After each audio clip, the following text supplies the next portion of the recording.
Dr. Ashish Jha is the Dean of Brown University School of Public Health. He joins us now for more on this. Doctor, always great to see you. Question, is there any evidence the Omicron peak is behind us?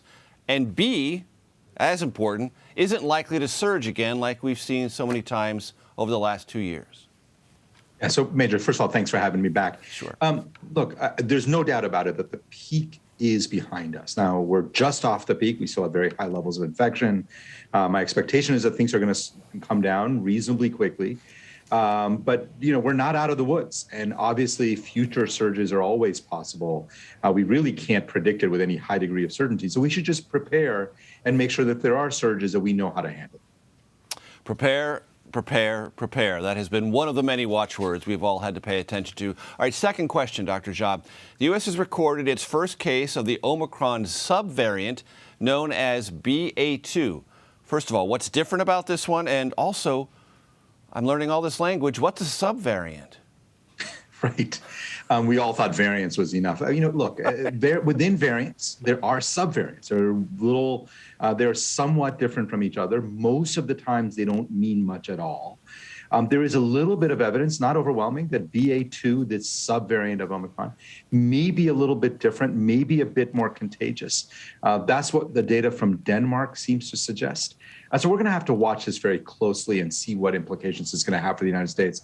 It's still the same variant, still the same virus, and our vaccines are going to continue to work even against this BA2. So I'm not worried deeply, but we do have to pay more attention to this.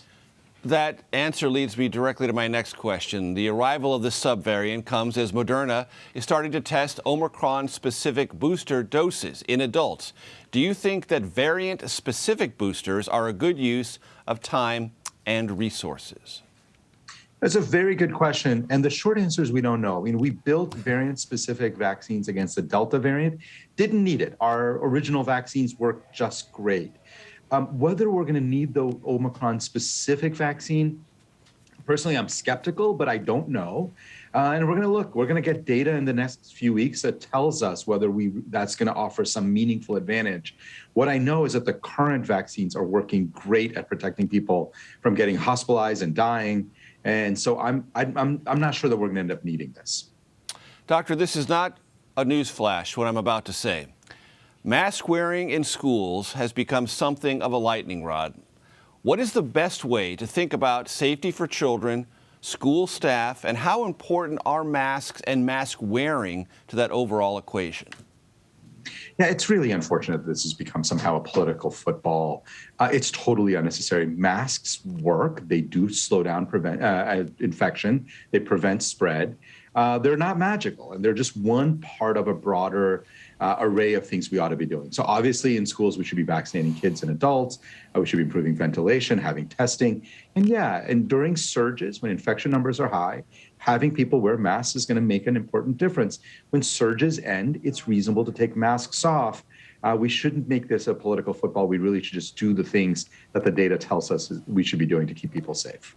But for parents listening, Dr. Jha, in some jurisdictions in this country where they were mandatory before, governors have stepped in and said, I'm not going to allow that, creating a different set of rules. And now classrooms where there isn't a uniform policy and parents and maybe some children are slightly more anxious about this than they were maybe a month ago.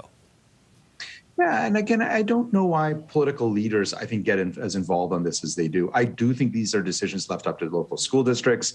If a school district wants to have a mask mandate, I think they should. I also think just in the middle of a surge, it's a good idea for everybody to be wearing a mask indoors. And when this surge ends, and I think the Omicron surge is going to end reasonably soon, then it's also reasonable to pull back.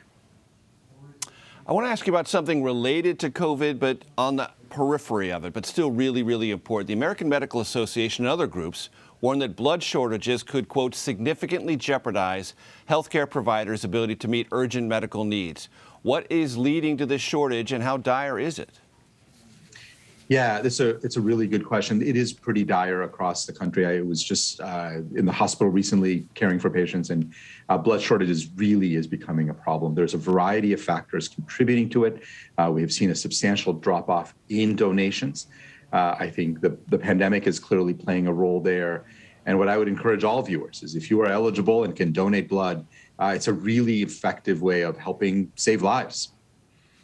And you can do this through a variety of web-based applications, as I understand it, Dr. Jha? Yeah, absolutely. And I always, often begin with the American Red Cross, which is just one of the great organizations that does this. You can call your local hospital. There are websites you can go to sign up, but there are many different paths into donating blood. And it's really important that people consider doing it. Dr. Ashish Jha, we thank you very much for your expertise and your time. Thank you.